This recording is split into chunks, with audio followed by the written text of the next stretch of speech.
Welcome to GP Bullhound's Tech Thoughts. Today is the 28th of January, and we are here with Inge Heydorn and Nejla-Selma for our Wiki Market Roundup. Today, they will be covering quarterly results in software, semis, and consumer tech. Over to them. Thank you very much. And let's go backward from what we've been stating is that the market has been worried about inflation, COVID hang up, so say that we have a congestion time to go through, and on top of that, Ukraine. But let's start with demand then on software side. And it's really nice to see that the demand in Q4 was strong, but even more important, and that's the thing lifting shares, is the fact that they're stating now that we see accelerating growth in key areas in Q1. So demand in software and digitalization is really healthy. And I would almost say that's putting a line in the sand in tech, which is very important going forward here when we see the volatility in the marketplace. So that's extremely important. So for us, our core holdings, Microsoft, ServiceNow, very strong numbers. But it's across the board, like Atlassian, and all of them have reported very good numbers for the quarter and outlook. Going over the semi side, let's start with the semiconductor companies in itself, like STM, Texas, Intel, Samsung. Really good demand numbers. Then the market was worried about the Intel gross margin, but the demand side is very strong. And Texas STM came out and stated they're going to increase capex quite a lot, even building new factories. So that's lifting the industry quite a lot also for the semi-cap names.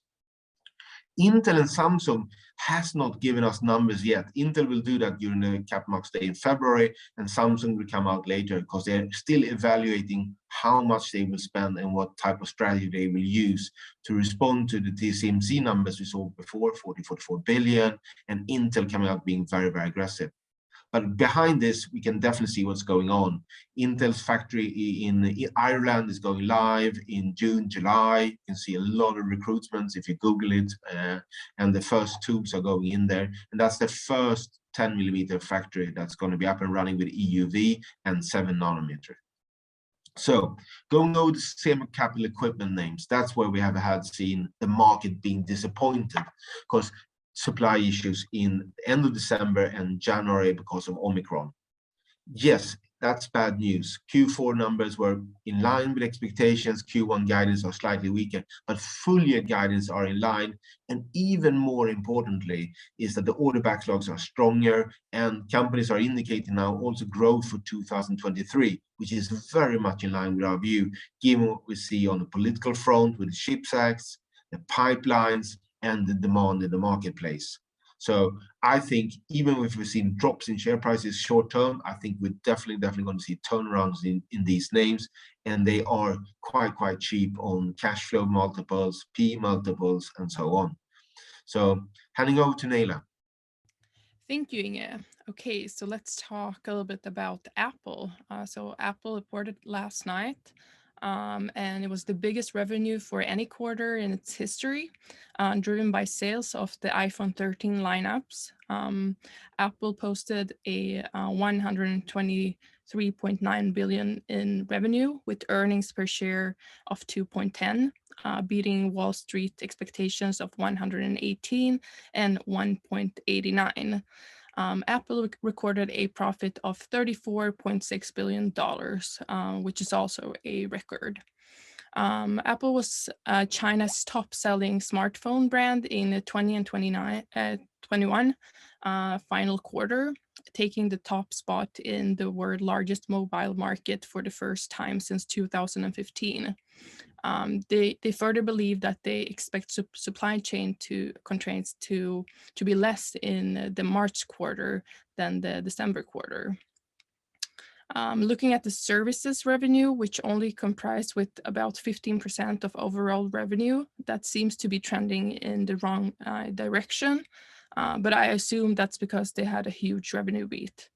However, what this quarter has shown, as I believe, is that demand is still there, as Inge talked about. I actually came across Louis Vuitton giant earning in the luxury space. People are spending money on expensive things. So if Apple can get the supply chain constraints out of the way, they can sell a lot of products, which Apple showed us. However, looking at Teradyne, the overall sales will likely decline in the first half of 2022, as SoC test sales will be impacted by the modest complexity growth in the largest market. This means a very minor upgrade to the iPhone this year. So that's something we're going to keep in mind for the upcoming quarter. That's it, and over to Inge. Yes, let's put Teradyne into context. This is a testing company, and they are first in the chain when you produce something. And their 3-nanometer testing is delayed into 2023, which means that you will probably just see a different version of the CPU on the new iPhone this year. So we're looking forward for 2023 iPhone, then she'll have the major upgrade. So that's the key read from that. Thank you very much and see you next week.